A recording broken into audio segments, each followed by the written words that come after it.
कई की new interesting exciting video में आप सभी लोगों का स्वागत है। मेरा नाम है सुधीर और इस पर्टिकुलर वीडियो में हम बात करने वाले हैं Nifty and bank Nifty option chain के बारे में। उसको समझने की कोशिश करेंगे, अंडरस्टैंड करेंगे यहाँ पे कि आज एक गैप डाउन ओपनिंग के बाद हमने कंसोलिडेशन देखा है, तो कल क्या कंसोलिडेशन के बाद मार्केट ट्रेंडिंग हो सकता है, इस चीज़ को हम समझने की कोशिश करेंगे।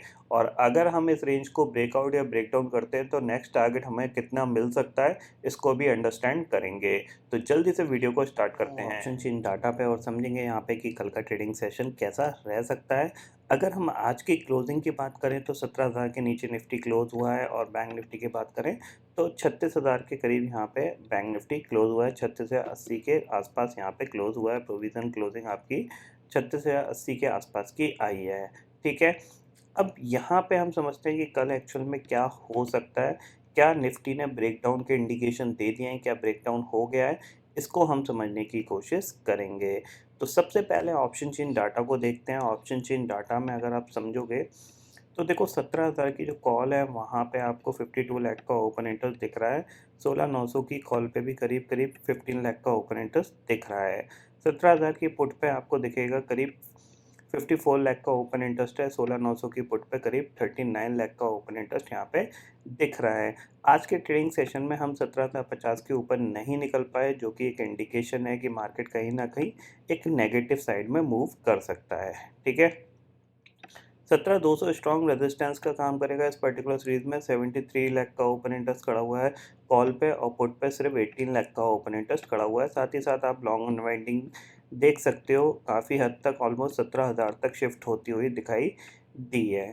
ठीक है, अब 16,900 इम्पॉर्टेंट लेवल रहेगा हमारे पास कल के ट्रेडिंग सेशन का, यानी आज का लो हमारे लिए कल का बहुत इंपॉर्टेंट कह सकते हैं, इम्पॉर्टेंट लेवल रहेगा। क्यों रहेगा इसके पीछे मैं अभी आपको चार्ट जब समझाऊंगा तब आपको समझ में आएगा क्यों 16,900 हमारे लिए इम्पॉर्टेंट, यानी आज का लो जो कि 16,880 के करीब का है वो हमारे लिए कल बहुत ज़्यादा इम्पॉर्टेंट रहेगा। ठीक है, तो फिलहाल जो ऑप्शन चेन डाटा के हिसाब से दिख रहा है तो लोग स्मार्टली 17,000 का शॉर्ट स्ट्रैडल बेचने की कोशिश कर रहे हैं, क्योंकि प्रीमियम काफ़ी अच्छा है। 127 रुपये इधर मिल रहा है, 144 रुपये इधर मिल रहा है। टोटल करेंगे तो 280 के आसपास का आपको प्रीमियम यहाँ पे मिल रहा है, जो कि हेल्प करता है 16,800 से लेके 17,200 के बीच की एक्सपायरी कहीं पे भी होती है तो कहीं ना कहीं यहाँ पे प्रॉफिटेबल रहेगा और ये ही रेंज निफ्टी की रह सकती है। जब तक 16,800 नहीं ब्रेक होता तब तक यहाँ पे किसी को कोई प्रॉब्लम नहीं है नीचे की साइड, और ऊपर जब तक 17,200 ब्रेक नहीं होता तब तक भी यहाँ पे किसी को कोई प्रॉब्लम नहीं है। इसीलिए आप बार बार देख रहे थे मार्केट नीचे जाता था, ऊपर चला जाता, फिर ऊपर से सेलिंग आती थी, फिर नीचे आता था, फिर बाउंस हो जाता था। ठीक है, ये पर्टिकुलर पॉइंट आपको यहाँ पे समझ में आ गए होंगे। अब बात करते हैं चार्ट की। देखो चार्ट पे मैंने आपको मार्केट एट 11 के वीडियो में जब ये पुल बैक आया था तब मैंने आपको क्लियरली इंडिकेशन दिया था कि 17,000 के नीचे आप दोबारा से शॉर्ट कर सकते हो, और अगर एग्रेसिव शॉर्ट करना है तो 16,950 आपके लिए बहुत अच्छा लेवल होगा एग्रेसिव शॉर्ट के लिए, क्योंकि 16,950 के नीचे जाते ही जो 17,000 के पुट राइटर्स थे उनको प्रॉब्लम होती है, उनका अनवाइंडिंग का प्रेशर मार्केट को नीचे ले जा सकता था। बट दिक्कत निफ्टी की नहीं थी, दिक्कत थी बैंक निफ्टी की। बैंक निफ्टी कंटिन्यूसली क्या कर रहा था, कंसोलिडेशन कर रहा था, और नीचे से जो इसने रिकवरी दिखाई उसको ये होल्ड करने की कोशिश कर रहा था। अब जाहिर सी बात है यहाँ पे देखो, यहाँ पे क्या हुआ, ये आपका हाई था जो कि अराउंड 36,300-400 के लेवल का था, वहाँ से हम गिरे। ठीक है, और ओवर द नाइट हमने 500 पॉइंट का गैप डाउन देखा, 35,500 का लो बना। तो ये जो प्रॉफिट था वो बहुत अच्छा था जिन लोगों ने यहाँ पे शॉर्ट किया था।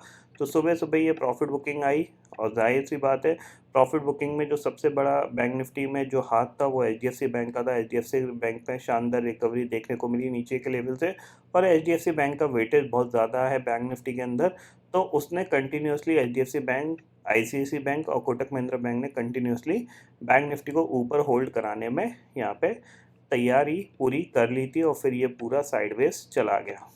ठीक है, अब कल क्या होगा इसको हम समझते हैं। तो उसके लिए सबसे पहले हमने ऑप्शन चेन डाटा को देख लिया निफ्टी का। अब हम देखते हैं निफ्टी का चार्ट हमें क्या इंडिकेशन दे रहा है। सबसे पहली चीज़, अगर आप थोड़ा सा गौर करोगे आज के ट्रेडिंग सेशन में निफ्टी ने इस लेवल को पार नहीं कर पाया, जो कि मैंने आपको बताया था ये एक बहुत इंपॉर्टेंट लेवल है 17,060 का। इसके नीचे अगर निकलते हो आप एग्रेसिव शॉर्ट कर सकते हो। तो आज के ट्रेडिंग सेशन में इस लेवल के नीचे ये नहीं, ऊपर नहीं निकल पाया। ठीक है, 17,060 के ऊपर हम नहीं निकल पाया, तो 17,060 हमारे पास एक स्ट्रॉन्ग रेजिस्टेंस का काम कर सकता है। अगर 17,060 निकलता है तो नेक्स्ट टारगेट आपके पास 17,150 है। क्यों? क्योंकि ये पूरा गैप है, ये पूरा गैप है जो कि वन वे में आपका फिल हो सकता है। ठीक है, और अगर हम आज के लो के नीचे निकले जो कि है 16,890 का, तो जो आपका जो नेक्स्ट टारगेट होगा वो आपका होगा 16,800 का। सिंपल सी चीज़ है, 16,830 का आपका नेक्स्ट टारगेट होगा। अब यहाँ पे एग्रेसिव सेलिंग कब आ सकती है? लेट अस सपोज आप कल फ्लैट खुलते हो। ठीक है, फ्लैट खुल के आप नीचे जाना स्टार्ट करते हो, लोअर हाई लोअर लो का फॉर्मेशन आप बनाते हो। ठीक है, और फिर आप अपने 16,800 के लेवल को ब्रेक कर देते हो। अगर इस लेवल के नीचे अगर ये कंटिन्यूसली ट्रेड करने लग गया तो आप समझ सकते हो कि ये तैयारी कर रहा है 16,500 की या फिर 16,600 के लो बनाने की। ठीक है, अगर 16,800 के नीचे ट्रेड करने लग गया, ठीक है ना, नीचे ट्रेड का मतलब ये है कि इसको ब्रेक किया और इसी के नीचे ट्रेड कर रहा है। जैसे आप देख रहे हो आज के ट्रेडिंग सेशन में 17,000 ब्रेक हुआ और फिर 17,000 के नीचे ही ट्रेड करने लगा, 17,000 के ऊपर नहीं गया। जैसे ही जाता था वहाँ से इमीडिएटली सेलिंग आ जाती थी। ठीक है, अगर आप थोड़ा सा गौर करोगे तो देखो यहाँ पे मैं आपको थोड़ा सा जूम करके भी दिखा देता हूँ। अब देखो यहाँ पे जैसे इसने 17,000 ब्रेक किया था, ये ब्रेक हुआ, इसके बाद इसने 17,000 के ऊपर नहीं जा पाया निफ्टी। तो यही यहाँ पे होना चाहिए, 16,800 के नीचे ये ब्रेक हो जाए फिर उसके ऊपर जा ही ना पाए। ठीक है ना, अगर ऐसा होता है तो फिर आपको एक नया चैनल खुलता हुआ दिखाई देगा और उस नया चैनल का जो बेसिकली टारगेट जो आपको मिल सकता है नए चैनल का, वो कितना मिल सकता है? वो है आपका 16,500। ठीक है, ये टारगेट आपके लिए खुल जाएगा और फिर आपको ये टारगेट एक दो दिन में मिल सकता है। तो कल के ट्रेडिंग सेशन के लिए हमारे पास आज का लो इसीलिए बहुत ज़्यादा इम्पोर्टेंट है, क्योंकि आज के लो के नीचे अगर हम ट्रेड करना स्टार्ट किए तो फिर हमारे पास एक नया चैनल ओपन होगा और नए चैनल का जो टारगेट है वो 16,500 है, जो कि एक काफ़ी अच्छा टारगेट है। ठीक है, तो निफ्टी के लिए आपको ये व्यूज़ बना के रखना है। तो फिलहाल निफ्टी ने आज के दिन में कह सकते हैं, हमने निफ्टी और बैंक निफ्टी में कंसोलिडेशन देख लिया है। तो कंसोलिडेशन के बाद क्या मार्केट आता है? ट्रेंडिंग मार्केट आता है। तो कल अगर ट्रेंडिंग होता है, कल या परसों, तो हमारे पास एक अच्छी अपॉर्चुनिटी मिल सकती है डाउन साइड की। अप साइड के लिए फ़िलहाल मैं इंटरेस्टेड नहीं हूँ। मैंने आपको सुबह भी बोला था कि मैं ख़रीदने में इंटरेस्टेड बिल्कुल नहीं हूँ। सेल करने के लिए मेरे पास लेवल है, मैंने यहाँ पे भी सेल किया, 16,950 पे भी सेल किया, इवन 16,900 ब्रेक हुआ तब भी सेल किया था। प्रॉफिट मिलना ना मिलना वो बात की चीज़ है, बट मेरा व्यू जो है वो प्योरली नेगेटिव साइड पे है। ठीक है, बाय के साइड पे मैं बिल्कुल इंटरेस्टेड नहीं हूँ। तो अगर ये कल का लो ब्रेक करता है तो डेफिनेटली दोबारा से आपका एक शॉर्ट बनना चाहिए। अब बात कर लेते हैं बैंक निफ्टी की। तो बैंक निफ्टी को देखते हैं। अगर बैंक निफ्टी की बात करें तो बहुत ही अच्छा पैटर्न बैंक निफ्टी के अंदर बना है, आपको क्लियरली दिख रहा है। ठीक है, तो अगर कल ये इस चैनल के अंदर खुल के और ये लोअर लो का फॉर्मेशन बना के 35,880 के नीचे निकलता है तो हम इसको एक बार सेल कर सकते हैं। टारगेट हमारे पास 35,500 का तो क्लियर कट बन ही रहा है और हो सकता है इसके नीचे भी चला जाए। ऊपर के लिए हमारे पास जो नेक्स्ट टारगेट है फ़िलहाल तो ये ही हमारे पास 36,285 ही एक स्ट्रॉन्ग रेजिस्टेंस है। अगर ब्रेक होता है 36,000 तो फिर 36,500 आपके लिए नेक्स्ट टारगेट हो सकता है। 36,400 आपके लिए नेक्स्ट टारगेट होता है अगर 36,450, 36,250 अगर ब्रेक होता है तो 36,450 आपका नेक्स्ट टारगेट है। ठीक है, मार्क करके बताता हूँ मैं आपको वो टारगेट कौन कौन से हैं। अगर ये ब्रेक होता है तो ये वाला आपके लिए टारगेट है।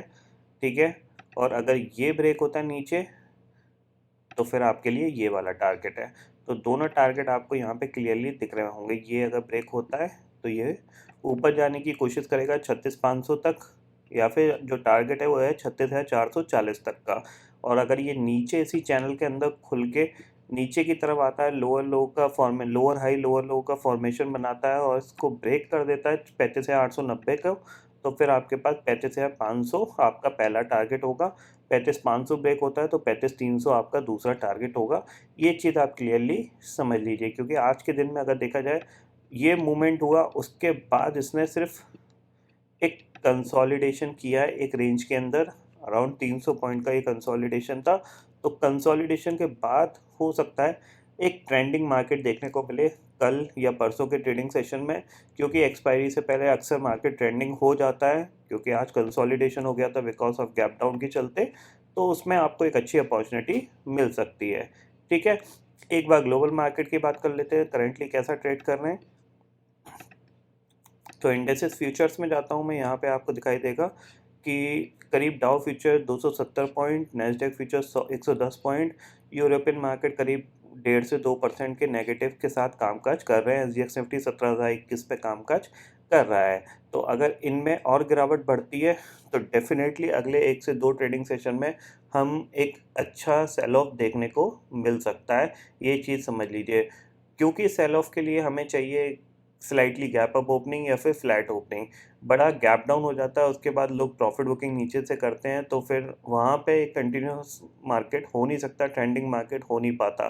तो इसीलिए आज हमने कंसोलिडेशन देख लिया है। अब कल या परसों के ट्रेडिंग सेशन में अगर हमें फ्लैट ओपनिंग या गैप अप ओपनिंग मिल गई, तो वहाँ से अगर लोअर हाई लोअर का फॉर्मेशन बनता है तो एक अच्छा प्रॉफिट यहाँ पे मिल सकता है नेगेटिव साइड पे। तो आई होप दोस्तों ये पर्टिकुलर डाटा आपको समझ में आ गया होगा। दोस्तों फिलहाल इस वीडियो में इतना ही है। आई होप ये वीडियो आपको पसंद आएगा। वीडियो पसंद आता है तो लाइक और शेयर ज़रूर करिएगा और चैनल को जो सब्सक्राइब कर लीजिए, क्योंकि मैं सुधीर लेके आता रहूँगा हर दिन आपके लिए नए नए वीडियो। इसी के साथ शुक्रिया दोस्तों, जय हिंद।